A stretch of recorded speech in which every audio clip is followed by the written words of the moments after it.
एक कानकुब्ज देश में अजामिल नाम का ब्राह्मण निवास करता था। बड़ा ज्ञानी था, धर्मात्मा था। कुसंग में पड़ने के कारण वह दुराचारी हो गया, मदरा पीने लगा, मांस खाने लगा, जुआ खेलने लगा, पर स्त्री गमन करने लगा। उसके 10 पुत्र थे। सबसे छोटे पुत्र का नाम नारायण था। जब वह वृद्ध हो गया, चारपाई पे पड़ा हुआ था, उसका कफ उसके कंठ में घुर-घुर शब्द करता था। वह चलने फिरने में भी असमर्थ था। तो यमदूत उसे लेने के लिए आए।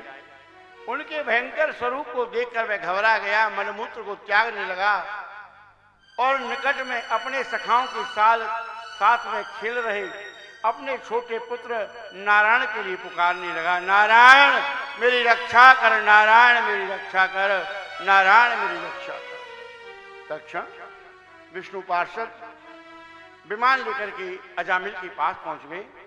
यम के दूतों ने कहा कि हे विष्णु पार्षदों, आप क्यों आए हो? ये तो पापी दुराचारी है, इसे तो हम मुकदरों से मारते हुए, काट पास में घसीटते हुए यम के मार्ग ले जाएंगे, यमलोक ले जाएंगे। विष्णु पार्षदों ने कहा कि तुम्हें मालूम नहीं, अभी अभी इसने हमारे भगवान के नाम का कीर्तन किया है।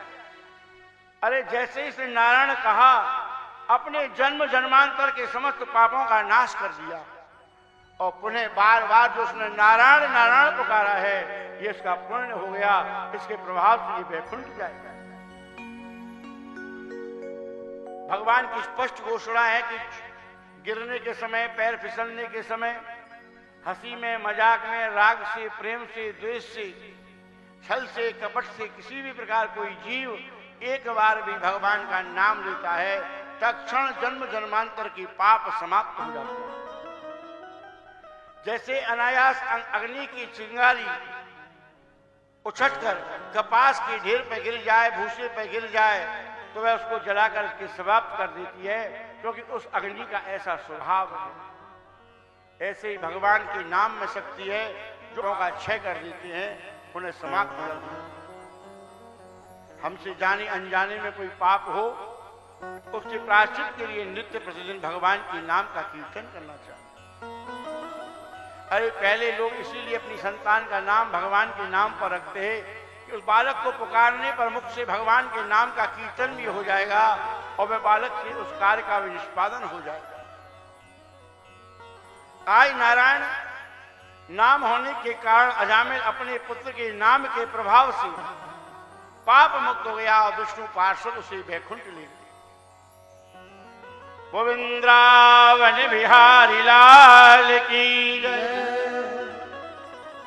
यमदूत यमराज के पास पहुंचे, कहने लगे महाराज आज निश्चित कर दो कि हम किन पुरुषों को आपके पास लाएं। पापी अजामिल को लेने गए जिसने कभी भगवान का नाम नहीं लिया, और हमें देखकर उसने अपने पुत्र नारायण को पुकारा। यमदूत और विष्णुदूत उसे अपने साथ वैकुंठ ले गए। कहने लगे इसने भगवान का भी भजन किया है, पाप मुक्त हो गया।